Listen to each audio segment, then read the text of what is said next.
आपके chartered accountant से कोई बड़ी भारी गलती हो गई है, कोई ब्लंडर हुआ है, छोटी गलती नहीं बड़ी गलती कोई हुई है, या आपका टैक्स कंसल्टेंट से कोई बड़ी गलती हुई है, तब वो आपको फोन करेगा और आपसे अपॉइंटमेंट फिक्स करेगा कि आपकी ये गलती है, मैं आपके साथ बैठ के बात करना चाहता हूँ।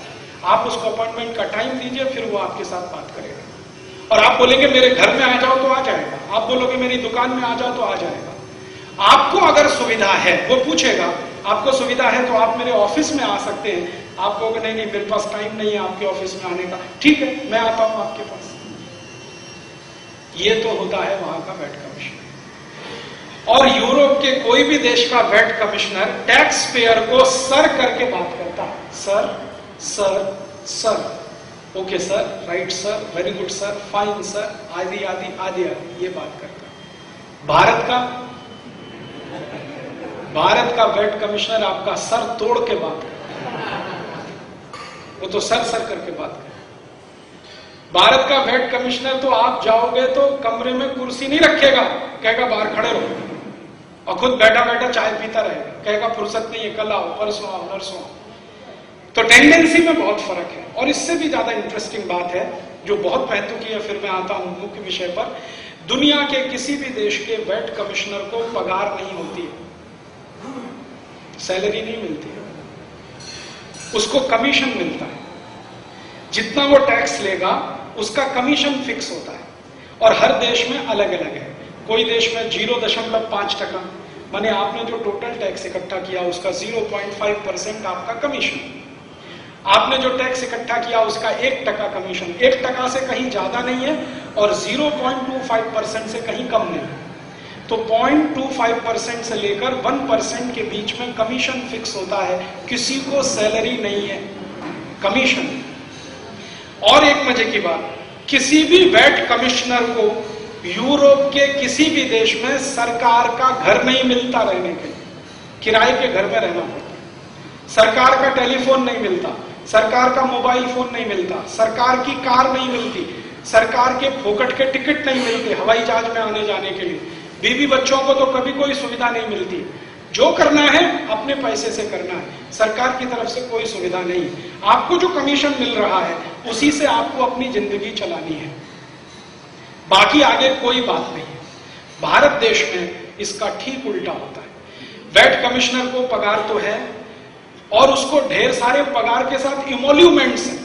हाउस टैक्स अलग मिलता है, हाउस रेंट अलग मिलता है, उसके बीवी बच्चे बीमार हो जाते हैं उसके लिए पैसा अलग मिलता है, फोकट की बिजली जलाने के लिए, फोकट का डीजल पेट्रोल फूकने के लिए अलग से मिलता है, बीवी बच्चों को हर साल घुमाने के लिए हिल स्टेशन पे जाए अलग पैसा मिलता है, और उसके मम्मी पापा भी बीमार पड़ जाए वैट कमिश्नर के तो उनको खर्चा अलग मिलता है।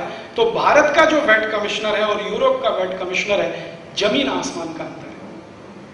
हमारे देश की सरकार ने ये सारी माहिती छुपाई लोगों से और बोल दिया कि यूरोप के 123 देशों में वैट है तो भारत में भी आना चाहिए, लेकिन ये नहीं बताया कि उन 123 देशों में किन आधार पर वैट है और हमारे यहाँ किन आधार पर आ। सबसे खराब बात हमारे देश में जो हुई है वैट में कि ढेर सारे दूसरे टैक्स भरते हुए आपको वैट देना है। अब इसमें एक और महत्व की बात मैं कह दूं, फिर ये स्लाइड में शुरू करूंगा। भारत देश के नागरिक अगर नेट इनकम कर रहे हैं तो उनको टैक्स देना है इनकम टैक्स। बात समझ में आती है? Net income. और अगर आप ग्रॉस इनकम कर रहे हैं तो अब आपको टैक्स देना है वैट। वैट जो है ना, ग्रॉस इनकम पर लगने वाला टैक्स है। ये बात सबसे महत्व की है जिस पर मैं अब आपका ध्यान आकर्षित करना चाहता हूं और महाराज जी से विशेष निवेदन करना चाहता हूं, ये सबको बताएं। आपकी ग्रॉस इनकम अब टैक्सेबल हो गई, नेट इनकम पहले से टैक्सेबल थी। इसका माने आपकी टोटल इनकम टैक्सेबल हो गई। अब आप अपनी इनकम छुपा नहीं सकते। वैल्यू एडेड टैक्स लाने के पीछे हिंदुस्तान की सरकार की सबसे बड़ी साजिश है वो ये कि भारत के व्यापारी और उद्योगपति वर्ग की सारी इनकम सरकार की आंखों के सामने रहे, आप उसे छुपा नहीं सके। अभी क्या होता था, अभी जब आप सेल्स टैक्स देते थे तो उसमें ग्रॉस इनकम टैक्सेबल नहीं थी, नेट इनकम टैक्सेबल थी, तो उसमें आप थोड़ी बहुत बचत कर सकते थे। बचत करने को सरकार कहती है कर चोरी, और मैं उसको कहता हूं बचत। सरकार उसको कर चोरी कहती है कि आप टैक्स एवेजन कर रहे हैं, और मैं मानता हूं कि आप इस देश की डोमेस्टिक सेविंग्स बढ़ा रहे हैं।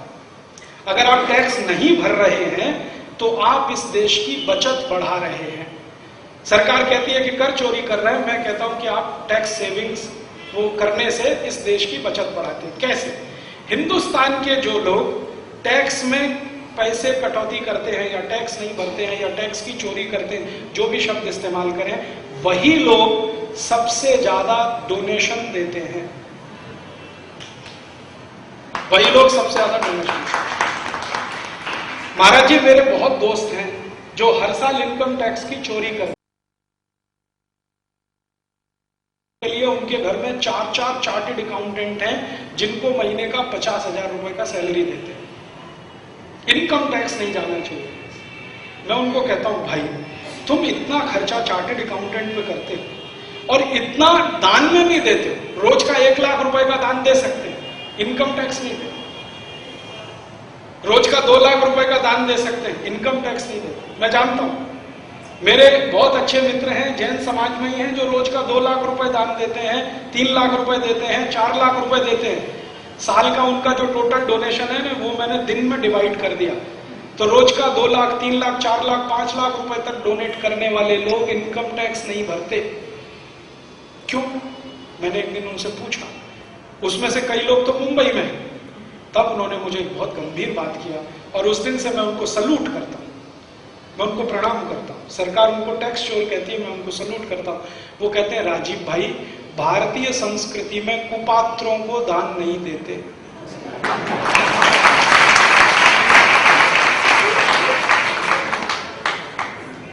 कुपात्र माने भारत की सरकार, उसको हम नहीं दे सकते। आप दान में मांगो तो घर भी खाली कर देंगे। आपको गौशाला बनानी है, हम देंगे 10 करोड़। आपको तालाब खोदना है, हम देंगे 20 करोड़। आपको गरीब बहनों की शादी करनी है, गरीब बेटियों की, हम देंगे 50 करोड़। कोई भी काम के लिए दरवाजा खुला है, इनकम टैक्स नहीं देंगे। और उसमें से एक तो मेरे ऐसे अजीज मित्र हैं, वो कहते हैं, अगर कुपात्रों को दान दिया तो नरक में जाना पड़ता है, हम नरक में नहीं जाना चाहते।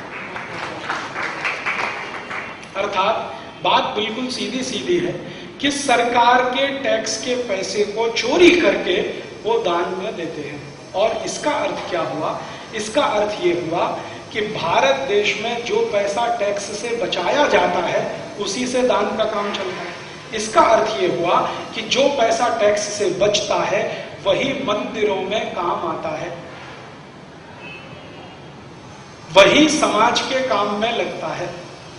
वो जीव दया के काम में लगे, मंदिर के काम में लगे, मठ के काम में लगे, किसी दूसरे सामाजिक काम में लगे, ये वही पैसा है जो टैक्स से आपने बचा लिया।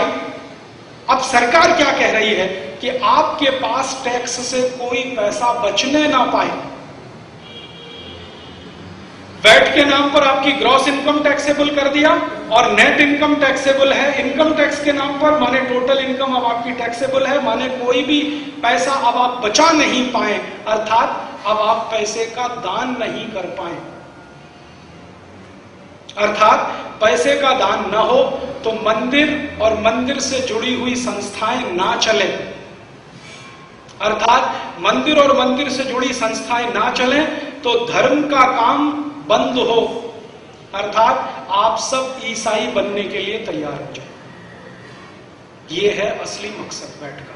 और मैं आपको दिखाऊंगा इस स्लाइड में, भारत सरकार ने इतनी बड़ी साजिश किया है जिसकी कल्पना आप नहीं कर सकते। यह वैट का ड्राफ्ट आया, आपको मैं एक जानकारी देता हूं। यह वैट का ड्राफ्ट आया तो सबसे पहले ड्राफ्ट को बनाने वाली जो कमेटी असीम दास गुप्ता, मैंने उनको एक प्रश्न पूछा था। इस ड्राफ्ट में एक स्लाइड आपको दिखाऊंगा, ये प्रोविजन कैसे आया। महाराज जी, इसमें एक स्लाइड है, वो आपको तो शायद दिखाई नहीं देगी, लेकिन हाँ, वो स्लाइड ये है कि जितने इंटरनेशनल ऑर्गेनाइजेशन भारत में काम करते हैं वो सब टैक्स फ्री, उनको वैट देंगे। All international organizations are VAT free. 22 राज्यों ने कानून बनाया वैट का। सभी राज्यों के कानून में इंटरनेशनल ऑर्गेनाइजेशंस को वैट फ्री रखा है। अब ये इंटरनेशनल ऑर्गेनाइजेशन कौन है? जितने भी चर्च ऑर्गेनाइजेशन है, सभी इंटरनेशनल ऑर्गेनाइजेशन, वो सभी वैट फ्री हैं। और जितने हिंदू धर्म के मठ मंदिर हैं, वो सभी अब वैट में आ गए। और ये परिवर्तन किस दिन आया? जिस दिन मनमोहन सिंह इस देश का प्रधानमंत्री बना, उसी दिन ये प्रोविजन डाला गया। इसके पहले एक ड्राफ्ट बना था, वो बनाया था अटल बिहारी वाजपेयी की एक सरकार चलती थी ना, उसमें एक वित्त मंत्री थे, उनका नाम था जसवंत सिंह, और थोड़े दिन एक वित्त मंत्री रहे यशवंत सिन्हा। उनके समय में जो ड्राफ्ट बनाया गया उसमें ये प्रोविजन नहीं था। आप जरा ध्यान देना, इंटरनेशनल ऑर्गेनाइजेशंस को वैट से अलग रखना, ये मनमोहन सिंह के प्रधानमंत्री बनने के बाद इसमें डाला गया। मनमोहन सिंह इस देश का प्रधानमंत्री नहीं है, सोनिया गांधी इस देश की प्रधानमंत्री है। क्योंकि मनमोहन सिंह इस बात को